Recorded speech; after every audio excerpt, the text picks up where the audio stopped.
नमस्ते दोस्तों। अकथ कहानी क्रम में आज हम आपको गुरु की खोज विषय पर प्रामाणिक जानकारी देते हैं। मेरे साथ हैं डॉक्टर सुरेश पटेल।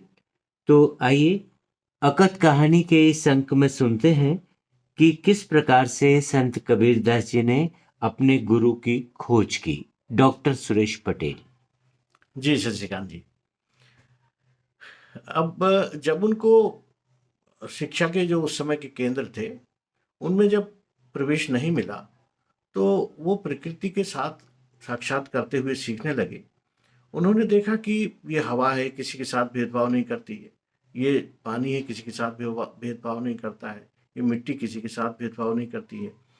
ये प्रकाश किसी के साथ भेदभाव नहीं करता है। तो ये मनुष्य में ऐसी क्या बात है कि वो भेदभाव, तो इस तरह के प्रश्नों से वे जूझ रहे थे।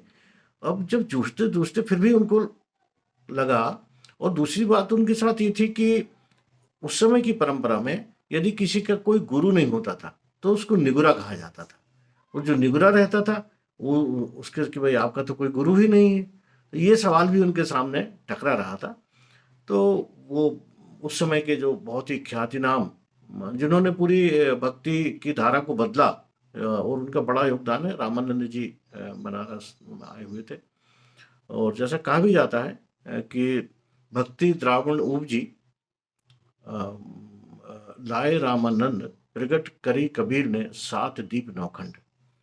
तो वो उनके आश्रम में गए, पर उनके जो चेले चपाटे थे, उनके शिष्य थे, उन्होंने उनको बाहर से ही भगा दिया। उनको बड़ा बुरा तो लगा, लेकिन उन्होंने कहा नहीं, मैं जरूर इनसे दीक्षा लूंगा। और बनारस से जो पंचगंगा घाट है, उनको ये पता चला कि रामानंद जी सवेरे सवेरे स्नान करने जाते हैं और वहां से निकलते हैं, तो पंचगंगा घाट की सीढ़ियों से गुजरते हैं। तो ये कबीर साहब बड़ी युक्ति के साथ वहां लेट गए, और जैसे ही वो वहां से निकले तो उनके पैर इनको लगे। जब उनको पैर लगे तो रामानंद जी ने कहा राम राम, ऐसा उनके मुंह से निकल गया। यही उनके लिए गुरु मंत्र बन गया, और वो रामानंद जी को गुरु मानने लगे। और सिर्फ कबीर नहीं, भक्तिकालीन के और भी जो संत हैं उनको रामानंद जी ने भक्ति का मार्ग दिखाया, और उसके बाद वो पूरे संसार में फैली।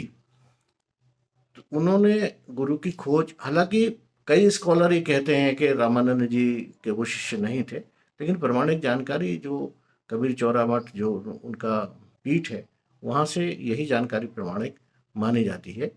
और फिर वो पूरी जीवन भर उन्होंने अनेक बार अपनी साखियों में, शपथ में, रमेनी में राम राम शब्द का उल्लेख किया। पर उनके लिए राम का अर्थ जो अपने भीतर घट में बैठा है राम, रमैया राम कहा उन्होंने, जो रम रहा है, हमारे रोम रोम में रम रहा है, प्रकृति के हर कण में मौजूद है, उसको उन्होंने राम कहा।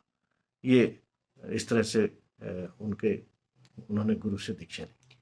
तो दोस्तों, अभी हमने अकथ कहानी के अंतर्गत एक प्रामाणिक जानकारी सुनी, गुरु की खोज।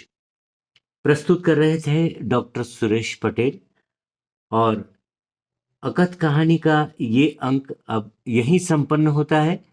अगली बार एक और प्रामाणिक जानकारी के साथ मैं शशिकांत व्यास आपकी सेवा में फिर उपस्थित होऊंगा। अब आज्ञा दीजिए। नमस्ते।